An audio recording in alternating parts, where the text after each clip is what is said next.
The door clicked shut behind me, but the apartment didn't feel like home. It felt wrong. There was a silence too absolute, too deliberate, like something sacred had been scrubbed away. I stood still in the entryway, the grocery bag slipping slightly in my hand, keys still dangling from my fingers.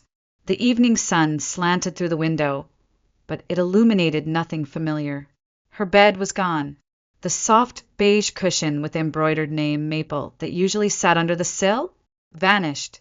The rope toy she always chewed to shreds and dragged across the floor, not a trace.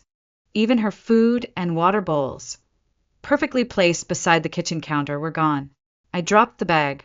Something inside cracked loudly as an apple rolled out across the tile, but I barely noticed. Maple! My voice came out too loud in the stillness, echoing off empty space. My chest tightened as I stepped into the living room. The air felt sterile, lifeless. No scratches on the hardwood floor. No tufts of blonde fur caught in the corners. Just nothing. It was like she'd never existed. I moved mechanically from room to room, opening every door, checking every closet. My brain knew she wouldn't be there. Maple never hid. She greeted me every single time I walked through that door, her whole body wagging, her head nudging my hip before sitting neatly to wait for her signal. She was never late. She was never absent. Until now. My phone buzzed against my hip. A single text from Mom. Come by the house when you get home. We need to talk. I stared at the screen, the words blurring for a moment. My heart had already started to tumble into some dark, bottomless place. And yet, I replied with nothing. Just grabbed my coat again, keys in hand. The drive from Portland to Crescent Hill only takes 20 minutes. That night, it felt like crossing a continent. My knuckles were white on the steering wheel, my breath steady in a way I'd trained it to be. 15 years in state-level crisis management had taught me how to keep calm when everything around me caught fire. But this wasn't work. This wasn't protocol. This wasn't someone else's emergency. This was mine. And deep down, I already knew. Maple was gone. But they didn't know what they'd just taken from me. Not yet. The porch light was on when I pulled up to my parents' house. Same yellow glow. Same cracked step I'd tripped on 1,000 times as a kid. Same flower beds Mom still kept meticulous, geraniums, even in October, lined up like soldiers. Everything looked so familiar, but nothing felt safe. I didn't knock. I never had to. I just opened the door and stepped inside. Mom was already waiting in the hallway, arms crossed. Her mouth tightened when she saw me, like she'd been preparing for a confrontation, but wasn't sure how to play it. I didn't greet her. I didn't take off my coat. Where's Maple? She didn't flinch, didn't blink, just said it like she was announcing a change in the weather. We gave her to Crescent Hill Animal Services. Pets are too expensive. We needed the money for bills.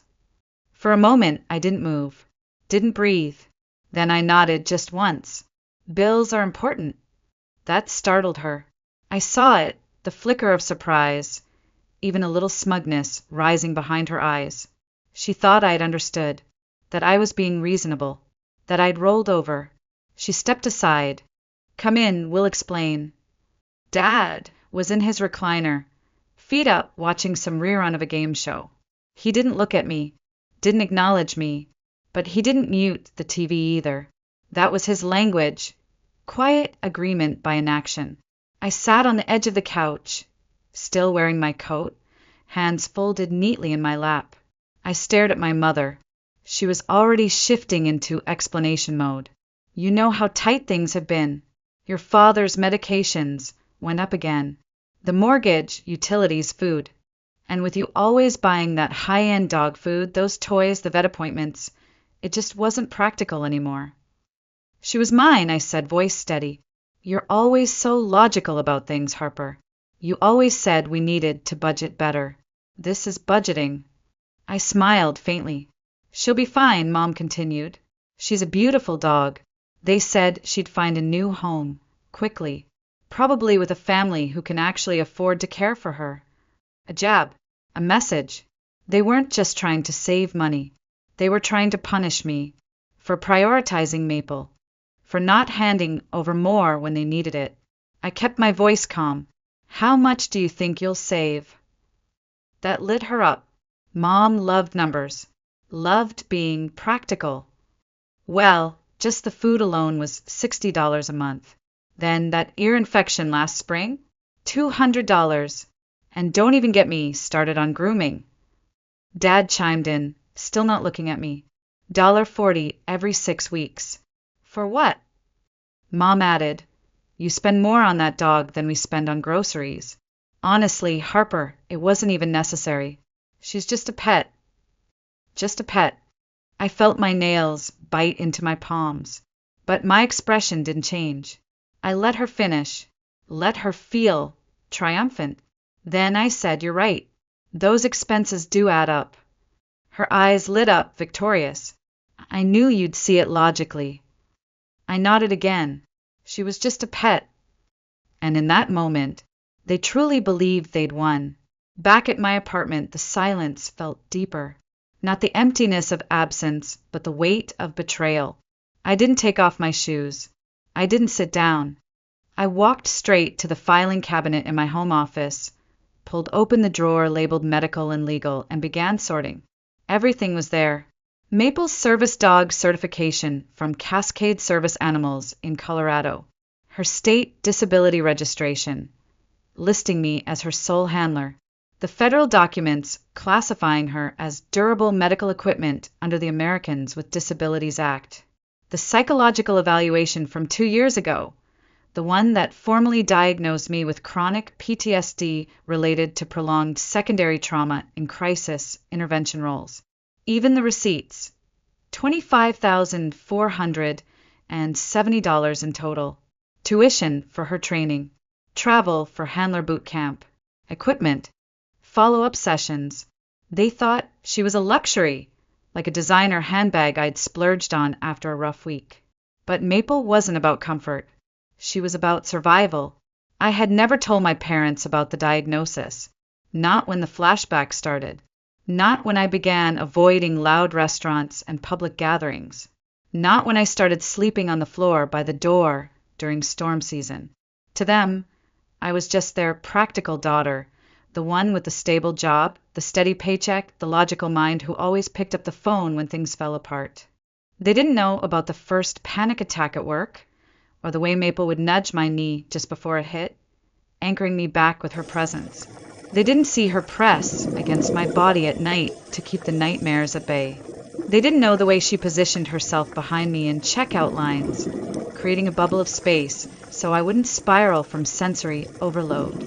They didn't know because they never asked. And now they'd taken her, because she was just a pet. I opened my laptop, created a new folder on the desktop. Incident Maple, October 12th. I began compiling everything. Screenshots of the text from Mom, a transcript of our conversation, quotes, dates, estimated value, federal protections, the shelter's name, their exact phrasing, she's not necessary. My fingers moved fast, precise. I'd processed disability claims for over a decade. I knew how to write reports. I knew how to build evidence. I knew how to win when it came to systems and law. I didn't cry. I didn't shake. I didn't scream. I documented, because I wasn't just going to get Maple back. I was going to show them exactly who they had underestimated. The next morning, I called Crescent Hill Animal Services as soon as they opened. The woman who answered sounded chipper, casual, someone who clearly hadn't read the storm coming her way. Animal Services, this is Melanie. How can I help you? I'm calling about a golden retriever, mix named Maple. She was brought in yesterday. One moment! I heard clicking in the background, then a pause. Yes, she's here. Beautiful dog. Very calm. Well trained. Are you interested in adoption? No. She's mine, I said. She's a certified service dog, and she was taken from my residence illegally. There was a longer pause this time. The people who brought her in said she was theirs. They signed the surrender form, they lied. I have documentation. Federal certification, state registration, psychological evaluations, receipts. Service dogs are protected by law and cannot be surrendered by anyone other than their registered handler. That's me. I see, Melanie said, suddenly less casual. In that case, we'll need you to bring in those documents. I'll be there in an hour. It took closer to 3. They didn't make it easy, not because they were malicious, but because bureaucracy never is. I handed over the manila folder I'd assembled overnight, watched as one staff member, then a supervisor, then a legal liaison reviewed each page. Federal ADA statute, state disability law, training, certifications, medical necessity. When they finally brought Maple out from the back kennels, I nearly collapsed. She spotted me before I saw her, her paws skidding on the linoleum floor, tail wagging so hard it knocked a clipboard off a table. She made a high-pitched whine, that sound she only made when she was holding back from leaping until I gave the release. I knelt down and whispered the word, "Come!" She barreled into me, knocking me backwards. Her body shook with excitement, head tucked under my chin, pressing so hard it was like she wanted to crawl inside my rib cage and stay there. And I let her. Melanie stood nearby, watching us with a look that wasn't pity but shame. "We had no idea," she said softly. The people who brought her in, they were very convincing. They seemed genuinely worried about the cost of keeping her. "They were worried about costs," I replied, clipping Maple's leash back onto her harness, "but not about consequences." We walked out together, just like we always had, side by side, one step at a time. Maple sat in the passenger seat with her head out the window, the wind catching her fur, just the way she liked. Everything felt right again, but something inside me had shifted. They'd crossed a line that couldn't be uncrossed. And now it was my turn to decide what came next. That night, while Maple slept curled at my feet, her breathing slow, steady, grounding, I opened my banking app. I didn't hesitate. I went straight to the automatic transfer that covered Dad's medication copays. Canceled. The joint emergency savings account I'd quietly set up in their name 2 years ago, closed. The credit card I co-signed for Mom when her old one maxed out after the car repair, suspended. The monthly payments that kept their internet and phone service going, terminated. I wasn't angry. I wasn't impulsive. I was exacting, calm, methodical. For the past 24 months, I'd been their quiet safety net. Every time they stumbled, missed a bill, forgot a due date, couldn't afford a refill, I'd stepped in. Not because they demanded it, but because they didn't have to. Because I loved them. Because I thought that's what family meant. I pulled up the folder where I kept my receipts. There were dozens, hundreds, scanned invoices, Venmo screenshots, Excel sheets I'd built to keep track of which account paid which thing. Not out of suspicion, just habit. 15 years of managing benefit cases had trained me to document everything. The total at the bottom of the spreadsheet, $63,412.27. That's how much I had poured into them, quietly, patiently, consistently, without ever asking for a thank you. And they repaid me by giving away the one thing that allowed me to function like a whole person, because she was just a pet. They had no idea what they'd thrown away. I didn't rage. I didn't rant. I reconciled. I drew a line. And I made damn sure they'd feel it in every single corner of their lives. When I closed the banking app, I didn't feel regret. I felt relief. I looked down at Maple, who lifted her head as if sensing the change in me. Her eyes met mine, calm, steady, familiar. "You're home," I whispered. And this time, so was I. The first call came just after 9 p.m. "Harper." Mom's voice barked through the phone, sharp and panicked. "The bank says there's a problem with the emergency account." I was on the couch, Maple's head resting on my thigh, her eyes fluttering in sleep. "Which account?" I asked, though I already knew. "The savings account. The one you use for Dad's prescriptions and doctor visits. There's nothing in it. The card was declined. I closed it, I said simply. Silence. Then a brittle edge. You what? Why would you do that? You said pets were too expensive, I replied, stroking Maple's ears. That the money should go to bills instead. I'm following your logic. That's completely different, she snapped. That money is for actual emergencies, for real necessities. Like giving away someone's medical equipment to save $60 a month. More silence. I could hear Dad's voice in the background, confused and agitated. What's wrong? What's she saying? Mom's voice returned, slower now. Maple was a service dog. She is a certified service dog, I said. Registered. Protected by federal law. Trained to assist with post-traumatic stress disorder. She cost $25,000 to train, and she's not a luxury. She's not a hobby. She's not a pet. I paused, letting it sink in. She's the reason I can sleep through the night. Mom said nothing. You gave her away like she was a used couch. I didn't know, she whispered. But even she didn't sound like she believed herself. You didn't ask, I replied. You didn't check. You just decided you knew better and acted. We didn't mean to hurt you. But you did. Half an hour later, Dad called. I can't get my prescription, he said. The pharmacy said my insurance card isn't working. That's because I'm not covering the copays anymore. You set up the system. You've been paying it for months. I stopped. But I need those pills, he said. And for the first time, I heard something in his voice I'd never heard before. Not annoyance.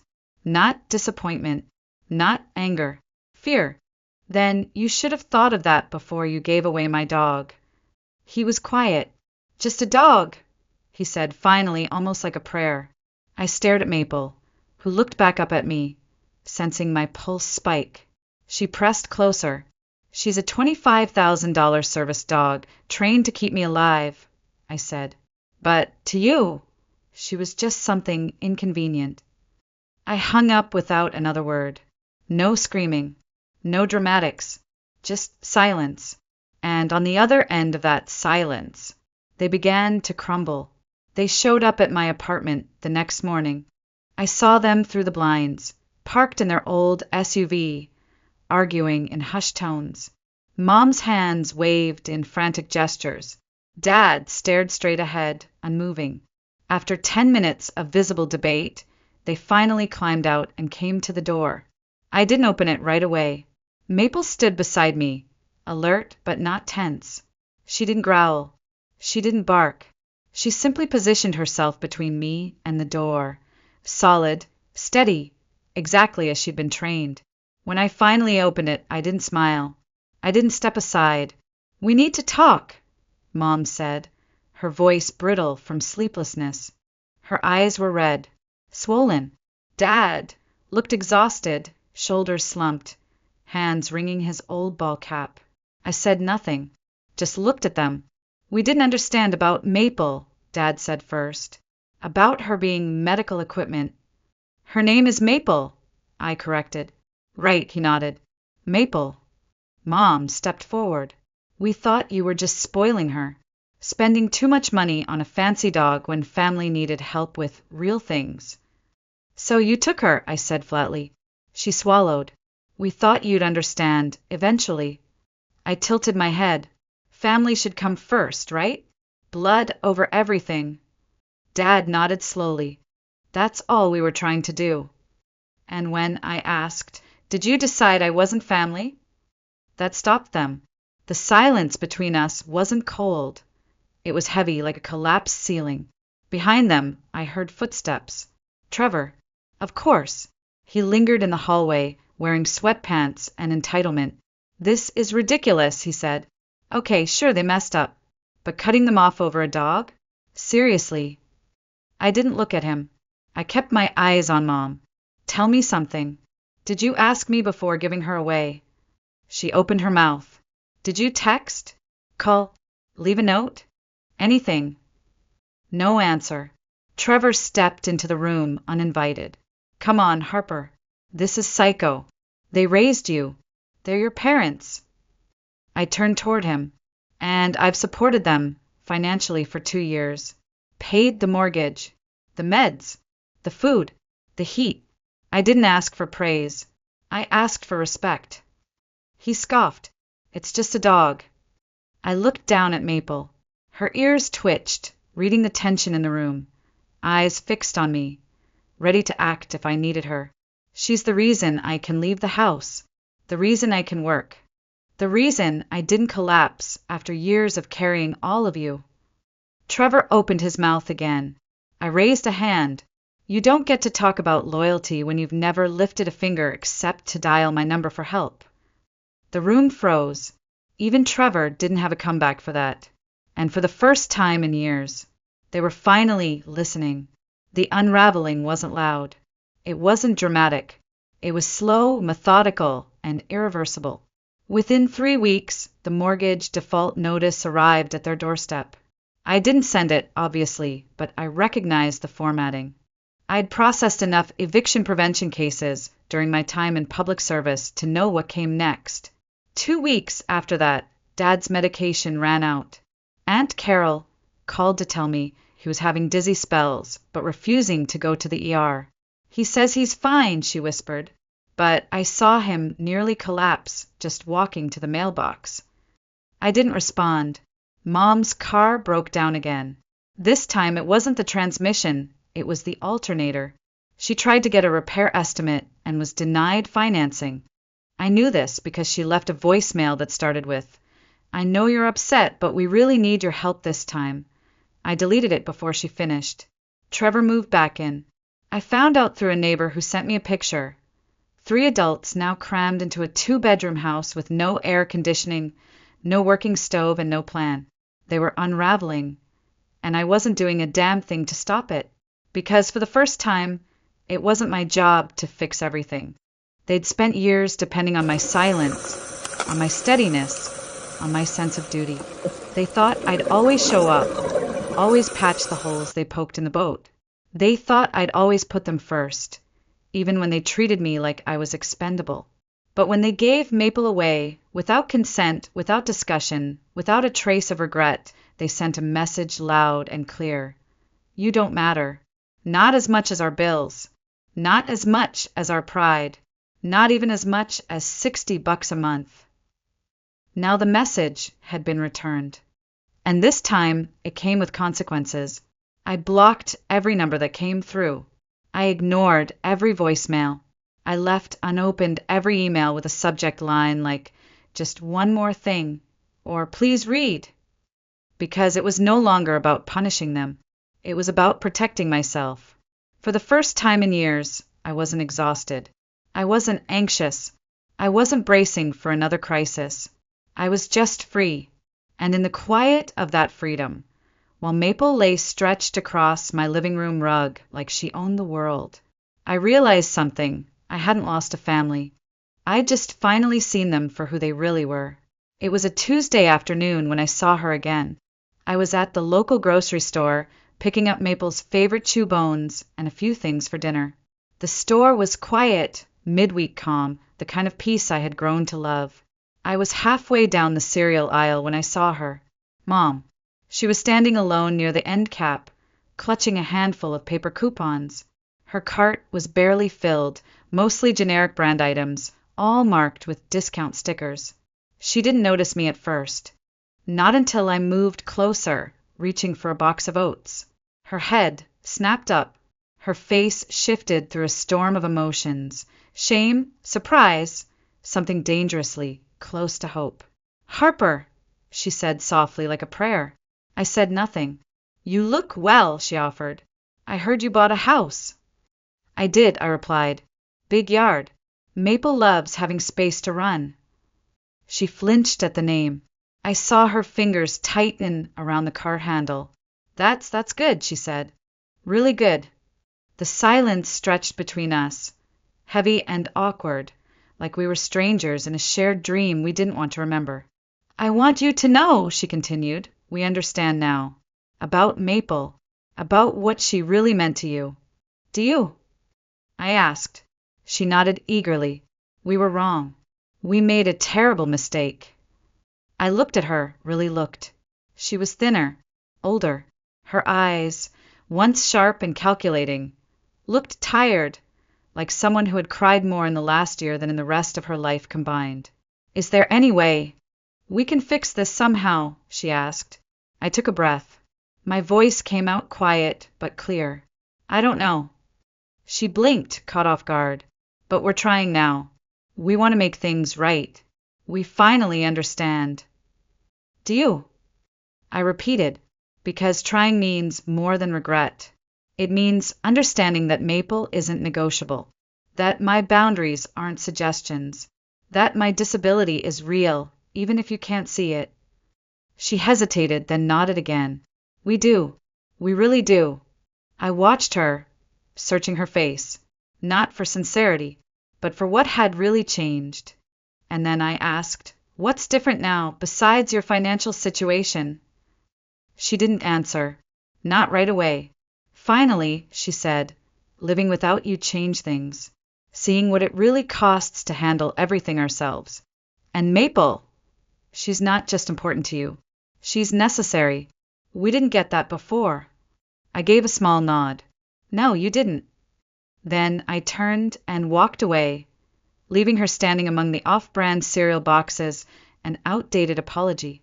Because understanding comes too late when the damage is already done, and trust doesn't go on sale. Maple was waiting by the door when I got home, tail thumping lazily against the floor. She didn't bark. She never needed to. Her presence was enough. Constant, solid, unwavering. I leaned down, unclipped her leash from the hook, and she immediately stood, alert and ready. Evening sunlight streamed through the window, casting long golden lines across the hardwood. We stepped out into it, side by side, like we had done every day since the moment she became mine. 2 blocks into our walk, my phone buzzed. Unknown number. I hesitated, then answered. Hey, a familiar voice said. It's Trevor. I stopped walking. Listen, I saw this dog at the pound today. German Shepherd mix, looks smart. Thought maybe you'd want another one. You know, like a backup or something. A photo came through, grainy, a sad-eyed mutt sitting behind metal bars. I stared at it. I didn't reply. Instead, I deleted the message. Because that's what it was, a message. One that told me, even now, Trevor still didn't get it.